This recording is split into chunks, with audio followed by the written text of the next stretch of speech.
Sir Danilo, magandang gabi sir. Live tayo sa Bombo Radio Kalibo at sa Facebook Live. Professor Danilo, good evening sir. Yes, magandang gabi po sa inyong lahat. Magandang gabi rin sa lahat ng tagapanood at tagapakinig po ng Bombo Radio Kalibo. Oo, yes. Salamat sa imbitasyong ito. Oo, Professor Arauser, Professor Danilo. Bakit kailangan nating sir? Ano kaimportante, ano ang importansya nitong alaala dito sa nangyaring EDSA revolution na ngayon is nasa 40 years na, no? Ano kaimportante? Bakit kada taon gusto natin itong gawin? Talagang mayroon talagang nagrarally, mayroon talagang nagpoprotesta kada anibersaryo. Anong importante dito, sir? Importante po siya sapagkat pinapakita nito ang resulta ng sama-samang pagkilos. Tandaan po natin, noong 1986, napalayas po natin yung diktador na si Marcos Sr.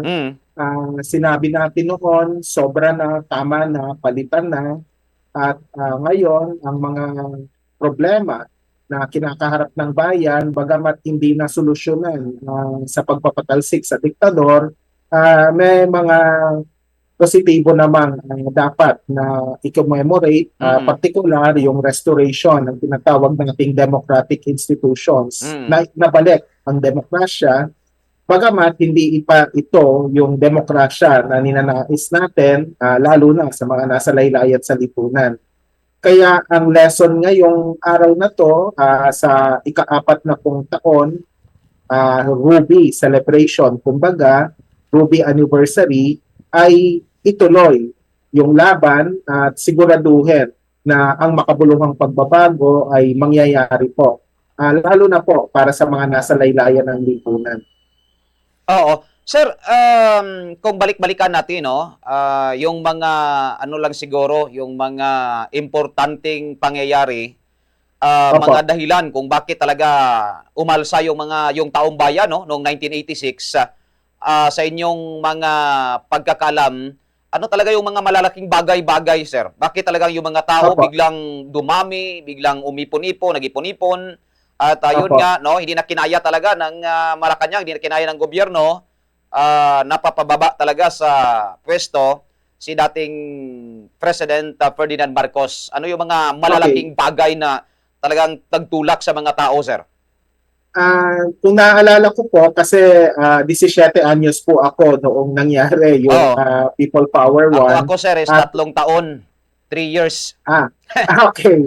Nagkakabisto na tayo ng edad. Masyadong, hindi tayo nakaabot sa, na yan, panahon. Kaya, syempre, expected na nandun po ako sa mismong pagkilos noong People Power 1. February 22 to 25, 1986. Pero bago po yun, batay na rin sa kwento at batay na rin sa eyewitness account mula sa aking pagkakaalala, nangyari po kasi yung snap election, yung bigla ang nagdesisyon si Marcos Sr. na magkakaroon ng eleksyon dahil napapansin din niya at nararamdaman din ng international community na nawawala na yung suporta sa kanya at saka may mga tanong hanggang kailan ba itong diktadura niya. So parang gusto niyang ipalabas na hindi ako diktador, kaya eto, magpapa-election tayo. Pero na yan, pero 1985 po yun. Pero nag-ano na yan, sir, yung martial law is, kailan nagsimula yung martial law? Anong taon? Okay. Ang martial law nagsimula po, ang deklarasyon ay nakapirma, ang date ay September 21, 1972. Ngayon, on paper po, on paper po, na-link yung martial law noong 1981 noong bumisita po yung Santo Papa. Pero, syempre, buhay na rin ako noong panahong yon, grade 5 going grade 6 ako noong 1981. Sa totoo lang, wala namang pagbabago sa usapin ng repression, harassment, yung police presence, yung discipline ng pinipilit i-impose sa mga mamamayan. Kumbaga parang cosmetic lang or chika lang, kumbaga sa kasalukuyang henerasyon, yung lifting po ng martial law noong 1981. Kaya for all intents and purposes, tuloy-tuloy pa rin yung kamay na bakal ni Marcos Sr. noon. Ngayon, nagkaroon ng snap election and then tumakbo po noon si Cory Aquino at ang kanyang katandem ay si Doy Laurel. Mm. Tapos si Marcos noon, ang katandem niya ay si Arturo Tolentino. Ngayon, malawakan po yung naging dayaan ng noon pong kampanya at maging nung mismong bilangan nung snap election, talagang bigla na lang nagba-brown out, tapos nagbabago yung resulta, may mga agawan ng balota, matindi talaga yung violence. And then, dahil hindi na masikmura ng ilang empleyado ng Commission on Elections yung dayaan, Mm. may mga nag-walk out po. Naalala ko yon sa PICC pag ginagawa yung bilangan or was it sa CCP? Basta dun sa complex na yon sa Oo. CCP complex, Mm. ginawa yung bilangan. Tapos captured talaga ng national and international media yung pag-walk out ng mga taga-COMELEC. Ngayon, dahil sa kagulungan,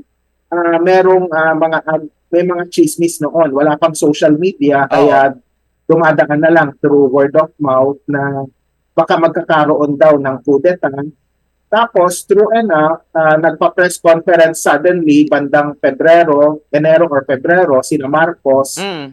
Tapos, present nila yung ilang mga junior officers na inaamin nila na sila ay sinubukang magkudeta at si Marcos noon at saka yung mga alipores niya talagang tinethreaten na yung mga sangkot sa kudeta ay mapapanagot sa batas.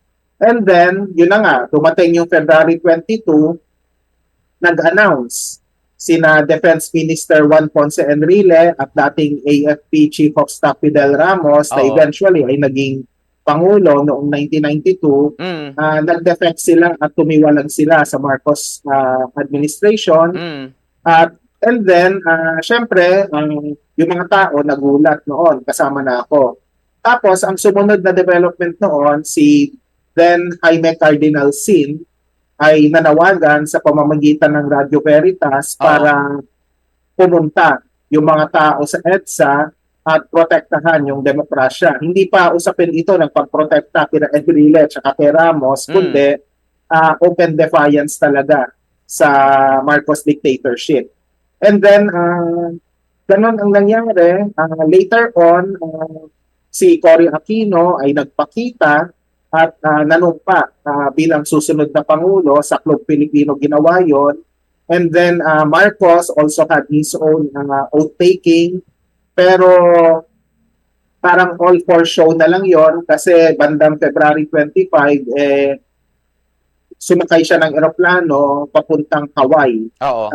Actually, yung joke pa noon, ang dinig daw niya, papunta raw silang Paway sa Ilocos. Mm. Kaya pumayag siya. Kaya ang sabi nga, parang ang sabi ng mga Marcos noon, kinidnap daw yung sina Ferdinand Marcos at Imelda Marcos at yung mga kasama niya Oo. ang Estados Unidos, particular sa Hawaii. So actually magpahanggang sa pagkamatay ni Marcos Sr. noong 1989, pinagpipilitan niya pa rin na siya yung Pangulo ng Pilipinas. Hindi niya matanggap na siya ay napatalsik. Mm. Kaya sa usapin ng kasaysayan, malinaw na meron talagang rejection sa Marcos, sa Marcosian rule, pati na rin sa isang diktadura. Kaya nakalulungkot lang na pangalanan na natin, yung Department of Education, binabago nila yung module para burahin yung terminong Marcos para i-describe yung diktadura. Parang sinasabi lang, nagkaroon ng diktadura, pero wala nang Marcos na diktadurang Marcos doon sa ilang mga module. Kaya yun yung nakalulungkot sa kasalukuyan at ang hamon sa atin ngayon sa kabila ng pag-dilute o pag-compromise ng ilang mga nasa kapangyarihan sa nangyari sa EDSA, dapat parati nating tatandaan ang batayang aral at ito ay ang pagpapatalsik po sa mga Marcos. Oo. Paano pala, sir, dumating sa punto na diniklara na bakit dineclare na martial law ang Pilipinas. Anong mga kadahilanan doon, sir? Bakit dineclare ng martial law noong at mayroong 1972. Oo, bakit prior niyan? Siyempre may rason 'yan eh. Prior Opo. 1972, ano yung mga rason bakit nagkaroon ng martial law? Well, kung paniniwalaan natin yung opisyal na dahilan ni Marcos Sr., sabi niya to save the republic, particular from communist rule daw. So may Oo. anti-communist angle ito. Mm. Kaya lang sa totoo lang, si Marcos noon talagang hindi na masyadong popular.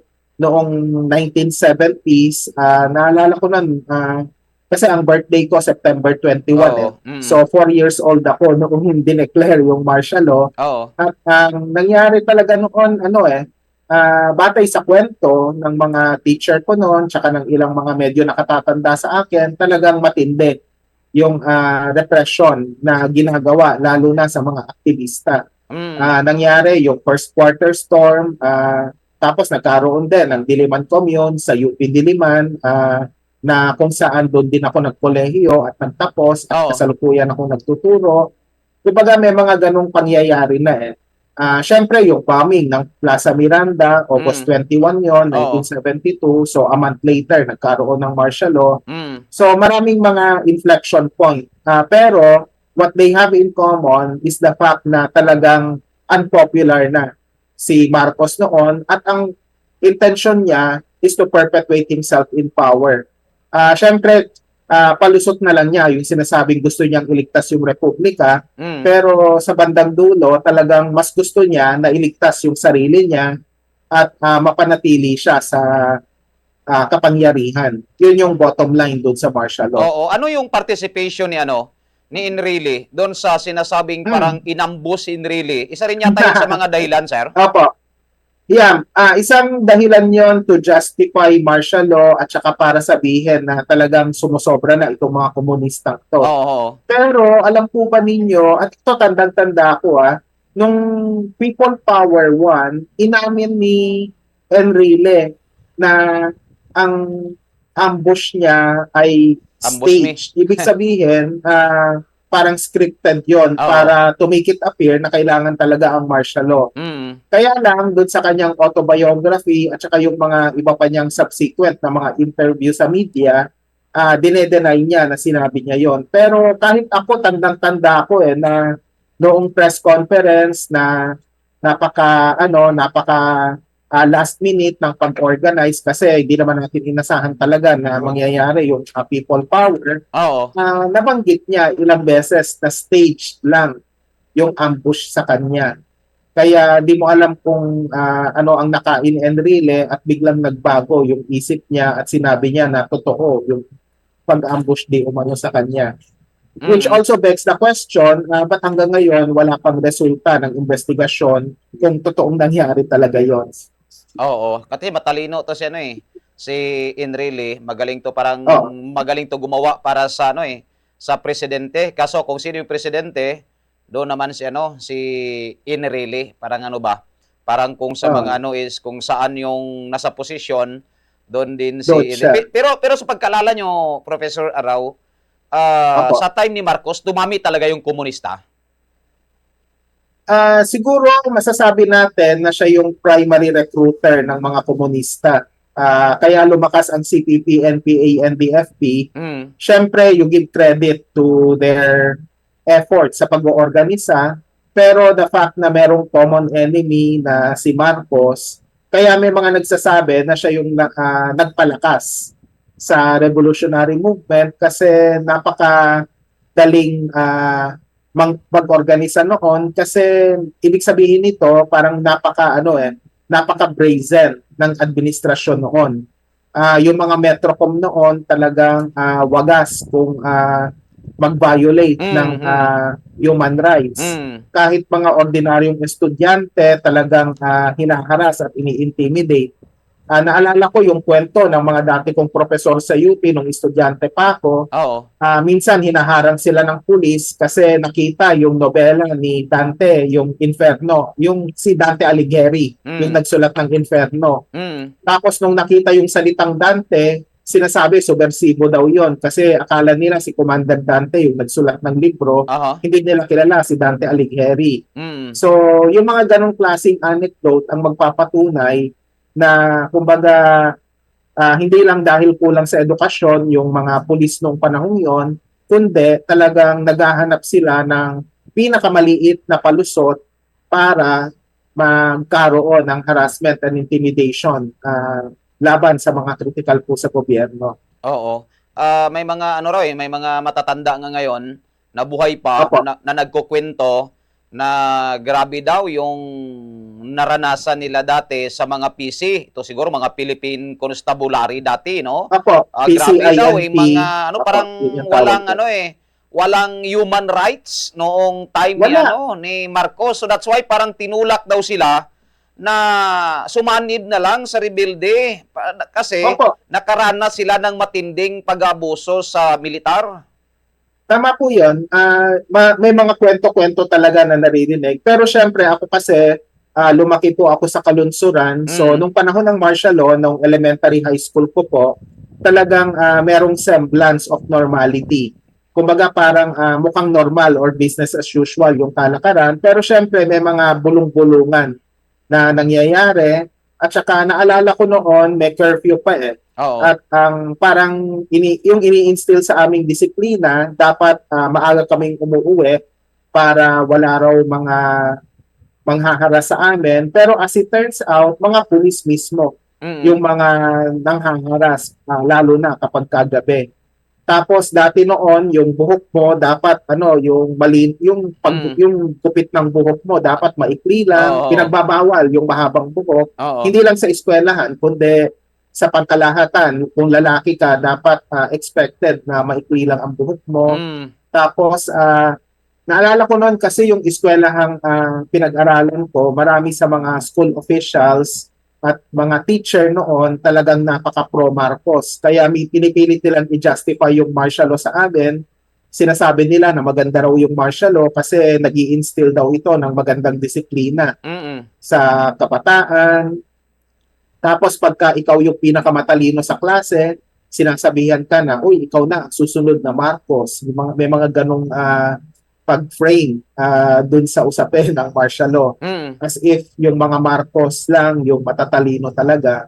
Pero alam mo, yung mga anak ni Marcos, lalo na sina Bongbong, sina Aimee, Oo. talagang halatang halata mo yung pang-aabuso nila at saka the fact na sila ay napaka-carefree ng buhay. In fact, open secret noon na hindi sila nakapagtapos ng pag-aaral, kaya natatawa na lang kami ngayon na pinagpipilitan nila na sila raw ay nagtapos sa mga dayuhang universidad at yung isa pa nga sa kanila pinagpipilitan nagtapos daw sa UP pero wala namang records na magpapatunay nito. Yung pang-aabuso nila matindi. Hindi ko napapangalanan pero madalas ko itong kinukwento sa mga estudyante ko. Yung isa sa mga anak ni Marcos talagang tumatambay sa ilang mga mamahaling restaurant noon. Ang laki ng kanyang entourage pero hindi sila nagbabayad ng bill. Tapos sinasabi lang niya na, well, anak ako ng presidente, etc. etc. Kaya yung pang-aabuso nila, ganon-ganon na lang po.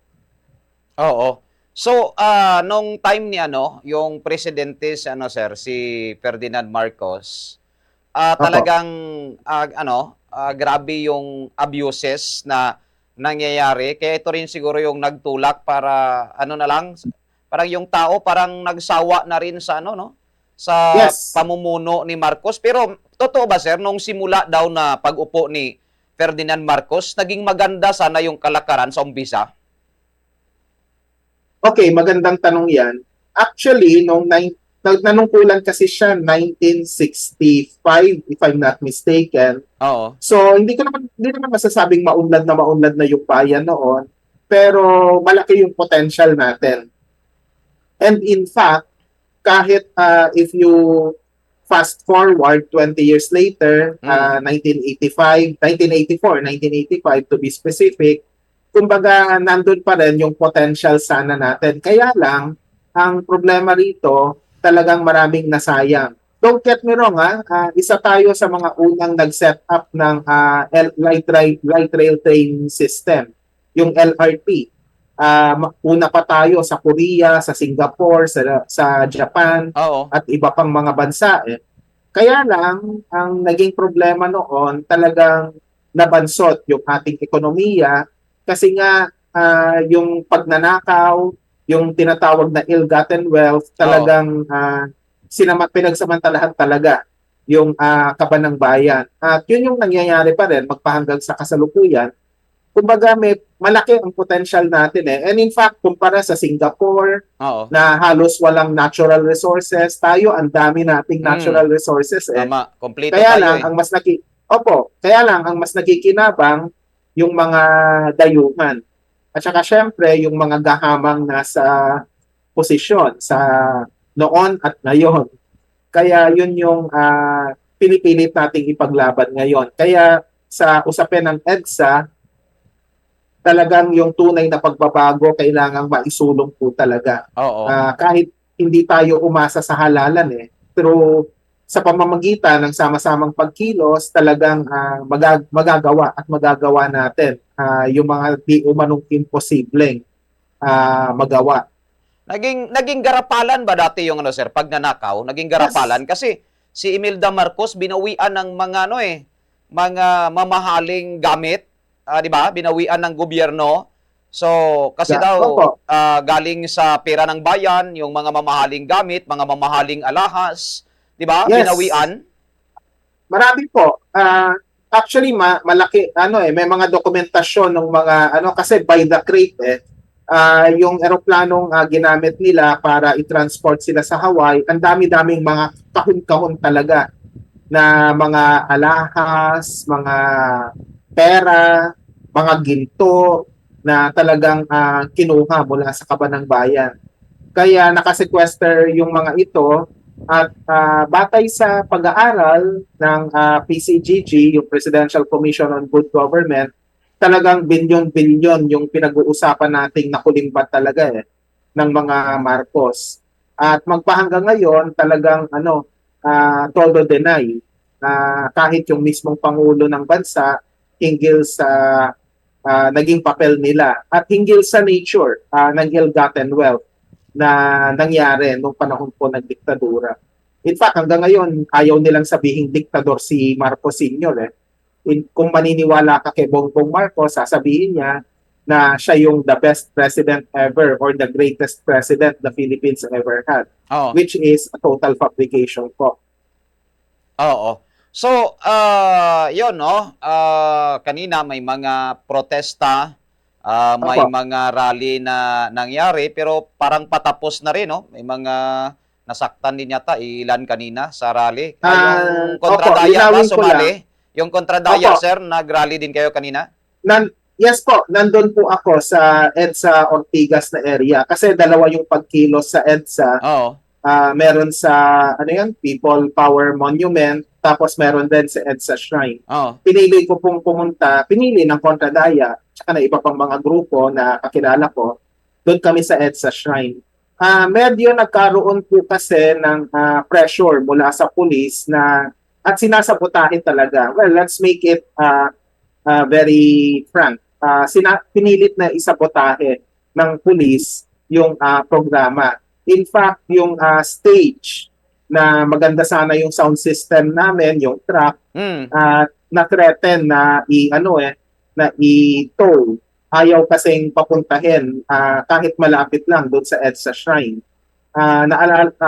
Tandang-tanda ako na yung service vehicle mula UP Diliman papuntang EDSA, bumaba kami sa may JB Music, sa may gas station malapit sa JB Music para doon na lang kami bumaba at naglakad na lang kami. Maraming tao na nagpunta, hindi ko ang inaasahan ko parang kakaunti lang kasi maraming may trabaho, hindi naman holiday, pero ang dami na nagpunta talaga, talagang malinaw yung resolve ng mga tao na ituloy yung programa. Hindi naman violente yung nangyari. Ang problema lang kasi yung police talagang nananabotahe kaya uh, kailangang mabuwag yung hanay ng mga pulis para makadiretso hanggang malapit dun sa intersection po hindi ko kabisado yung street basta yung malapit po sa EDSA Shrine. Was it EDSA or Ortigas? EDSA Corner Ortigas, no? Basta yung pinaka-intersection na yon. Umabot naman doon yung programa, pero ang nangyari, nagkaroon na lang ng makeshift stage, parang maliit na truck na lang na may sound system na yun na lang yung ginamit. Sana yung malaking stage ay na pirme doon sa isang lugar kasi ayaw ng pulis na ilagay yon doon malapit sa EDSA Shrine. So kailangan i-assert, which is ironic, gusto ko lang idiin dito, ang pinaglalaban natin ay ang pagpapanumbalik ng demokrasya, pero bakit yung malayang pagpapahayag at yung selebrasyon dapat na naipabalik yung demokrasya ay sinisikil ng kasalukuyang mga nasa kapangyarihan. Yun yung malaking palaisipan ko ngayon. Oo. May ano ba ito, sir? Masabi nating, siyempre, sabihin na lang natin munang emotional effect sa side ng presidente. Kasi tatay niya yung dating presidente at Yes. nangyayari ito. Awkward. Oo. Oo. Ano yung maepekto nito, sir? Isa na siguro. Like, iwan ko lang kung merong mga like emotional effects sa side ng ating presidente kasi niraralihan tatay mo eh. Yeah, syempre masakit sa kanya 'yon. Natural naman kasi ikaw yung anak. At saka tandaan natin na hindi na siya bata nung nangyari yung People Power 1. Mm. At nasa tamang edad na siya. In fact, may picture na siya, di ba, nung inauguration ni Marcos at saka nung mga press conference ni Marcos, yung remaining days ng dictatorship, kasi naka-fatigue pa siya, naka-full battle gear pa man din siya. As if ready na siyang makipaggera sa kung kanino man. So talagang awkward sa kanya yung kasalukuyang panahon. Well, kumbaga the irony is not lost on the fact na noong 2022 siya yung naging pangulo ng Pilipinas at nandun talaga yung bagahe na siya yung anak ng diktador.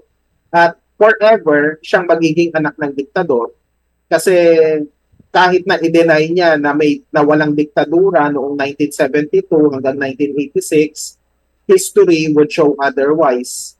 Kahit yung mga Supreme Court record, ginagamit yung terminong dictatorship at saka yung terminong ill-gotten wealth. Hindi naman ito simpleng sinabi lang ng mga aktivista. Nasa mga legal documents na to, everything is put on record kahit sa mga US courts na nagdesisyon sa compensation ng mga martial law victims, talagang may malinaw na ebidensya ng human rights violations po.